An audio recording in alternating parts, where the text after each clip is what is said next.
Welcome to Artistic Adventures. We're starting a new project today where we turn a Venus Flytrap Monster High doll into a steampunk poison ivy. Here we go. So, you're probably asking yourself, how did I decide to do poison ivy? Well, first of all, I have a lot of Monster High dolls that I bought in lots on eBay or Etsy for, a discounted price because they're used and some of them are missing parts or clothes or whatever. So, I had this green doll and I am intrigued with poison ivy because she's a villain in the comics, but she's kind of like that villain you love to hate, like Catwoman. And she was created as a love interest for Batman, actually, kind of the same way Catwoman, and Batman developed that sort of love hate relationship. And she's best friends with Harley Quinn, who you may remember from the movie Suicide Squad. We also kind of love to hate her too. But I have some of these Monster Highs with colored skin, and I like to work with the Dracula dolls. I like the face of it, the way it's molded, and it's, a paler skin that I can, turn into different things. And I also like the Claudine doll for my black skin dolls or dark skin dolls. But for the blue dolls and the green dolls and the purple dolls, it's not a lot of stuff. So I knew I had a couple of these from some lots, and I had never used them. And I was walking in this thrift store today, and I saw this bunch of flowers with these little small ivy leaves in them. And I just went, okay, poison ivy. We're going to do that video. Yeah. So I got this whole bunch for $1.50, and then I said, I don't really think I have a lot of green material, or like maybe not completely green. So I looked in the scarf section and I found this dark green scarf, sort of a, I don't know, it's got, I think it had a print at one time and it's kind of come off. So I can use that. I found this, which I thought would be a nice contrast green color, and this one, which would be a nice also contrast green color. And then I found this shirt, which is a knit, but it's that forest green that I wanted to use for her costume. And I also found this, which is actually a table runner, and it's got two sides. But this side I like because it has this leaf pattern, and it kind of goes with all these greens. So that's kind of how I work. I sort of get this inspiration from something, and then I just start putting it together. I don't really have a specific plan other than I think I want to give it a little bit of a steampunk flair.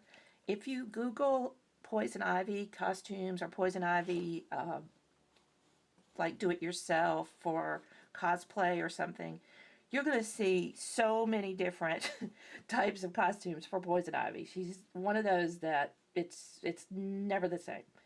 I think she started out with more like a one-piece green bathing suit with green tights and with some ivy running up her legs and boots or something. And then it's morphed into all kinds of different things. So we're going to do our own version of poison ivy and make use of this green skin doll and hopefully show you a few techniques that are new and help you to be your own creative person. So stay tuned. We're going to get started. So let's get started. I've taken off the makeup from this doll with some acetone, and also that pink fuzz came off pretty well with acetone. I removed all of her hair and took off some of the pink paint and put down some matte medium, and now we're ready to get started. I'm going to keep this, I usually run this on 8 times fast. I'm going to run it on 4 times fast because a lot of you have asked to see the face ups in a little bit slower mode than all the way fast. So it may take a little bit longer, but we'll talk about details as we go. So I wanted to say that first of all, I did use a brush to put down the matte medium. I'm always experimenting with these sealants and these primer coats because I want to get the best possible tooth for the components that I put down, whether it's pencil or pastel. And what I did on this one was I used a paintbrush, but I put it very, very light coats, and I did like 4 coats and let them dry in between. And I then let this dry with the help of a heat lamp. And this seems to be going down pretty well. Using I used a light brown pencil to sort of mark in where I want the eyes and everything to go. And if you'll notice, I really arched the eyebrows up. I think this gives her a little bit of a sinister look. And also, I gave her a lidded eyes. I drew that lidded part over where the crease for the socket is. And that just gives her a little bit of a mysterious, I think, sort of shady look. And also, she's cutting her eyes to the right, which I also think gives her a little bit of a characteristic sinister look. So she is a villain, but we kind of like her too. All right, so now I'm just layering colors. I'm using a darker green for the top of the irises and a lighter green for the bottom. And then I'm using orange than more orange tones like on her lid. I just used a little bit of an orange pencil. And now I'm just darkening in the lines that I've drawn with the brown pencil with a black pencil. And right there, I made a little mistake and I used my cuticle stick, orange stick, put a little water on the end, and it takes off those little mistakes really quickly. All right, so now I'm going around the iris and darkening in the pupil.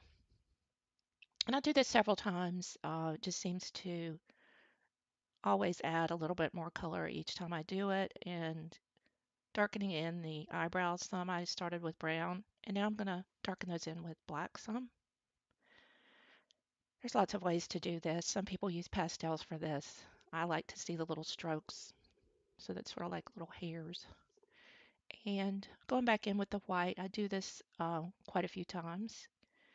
And then I'm making another crease there with the brown pencil above the other crease of the eye. And I angle that up. That also gives her a little bit of a sinister look. I did have to finally use some water on my white pencil to really get that as white as I wanted it to. But right now I'm going in with some pastels and I mixed up some orange and a dark red to give her cheeks a little bit of contour and blush. And then I'm going to use that same orange red and put that just above where that second crease is on the inner portion of the eyelid. And then I'm using really dark, sort of a forest green on the underneath part of that crease and also angling that up and spreading it out just a little bit past the edge of the eye. And then I went ahead and darkened that second crease line with black. Putting a little orange there on the bottom just to give a little bit of light dimension to the bottom of the iris. And then I did darken the top part with darker green and some brown. And now I'm just going to take this small brush and I'm going to put some orange on her lips in pastels and then go back in with a dark green in the crease. So I'm really going with this sort of orange red look and then the green in both the eyes and the lips. And darkening that with inner crease with the green pencil and then using a darker orange for some streaks, vertical streaks on her lips. And I keep going back in with is where I'm putting the water on the pencil. Just a little bit to dampen it, and that gives it a little bit more color. For some reason, white is always the color I struggle with. I don't know if you guys have that problem or not. If you have and have a solution, put it in the comments. Now I'm putting a lighter color, orange, yellow, up at the top of the brow bone. And I ended up putting some glitter up there afterwards. I don't think I show it on the camera, but you'll see it in the final picture. And then just putting a little bit of lightening around the areas, a little red in the corner where the tear duct is, and then using that red color also for some of the vertical lines. And making some little tiny strokes with lashes. I am going to give her false lashes at the end of the project. I don't want to do that now, but I think it will add a lot of drama to this character. And although I put a few lines in, I didn't really put a lot of lash lines on the top since we're going to put the false lashes on. and continuing to put some white down. Just cannot get that to get as dark as I like. Or I guess I should say as light as I like. Um, but it does pretty well when you put a little bit of water on it. I like to have it to be white so it contrasts with the eye, especially when you're using a green skin doll like this. All right, so here's where we are now. I did put some black around those tear duct red marks. I think I did that off camera. And I'm going to use this pil- uh, fil- micro crystals to give her some sparkle on her cheeks. And I did put that above her eyebrows as well. I mean, above her crease on her eyelid. And then I'm taking some sort of a mixture of brown and orange, and I want to just contour a little bit around the outer edge of her face and in her ears. I don't think her ears are actually going to show much, but just in case, I wanted to put that in there. I kind of like that they're pointy too. I think that goes along with the poison ivy idea. I put a little bit of dark green in the corners. I usually use a blue on fair skin dolls, but for her, I'm going to use a dark green to shadow just under the eyes and on either corner of the nose bridge, a little bit under the chin, and in the crease above the cupid's bow. And now put a couple of dots of white paint to give her eyes some sparkle. I think that's going to be a fun doll. We're going to give her a red wig, and I think that'll really set off this makeup a lot. So after this part, you can see she has a nice shine from that micro pigment that I put on. And I'm going to put down a couple layers of matte varnish off camera. And this is how she looks after the matte varnish. But we want her eyes and her lips to have a shine, so I'm going to use the Liquitex High Gloss varnish. And I think I put 3 or 4 coats on both her eyes and her lips. So this is what we started with, this Venus Flytrap doll. And we're going to make her over into Poison Ivy. And this is the face up at this point. We are going to add lashes later, and the next project will be the wig. We've got lots to do with this particular doll, and I think she's going to be really fun and creative. So I'm excited about doing this project. It's a little different, and I hope that you guys liked it. And please subscribe because we have lots coming up, and I don't want you to miss a thing. Thanks, and bye.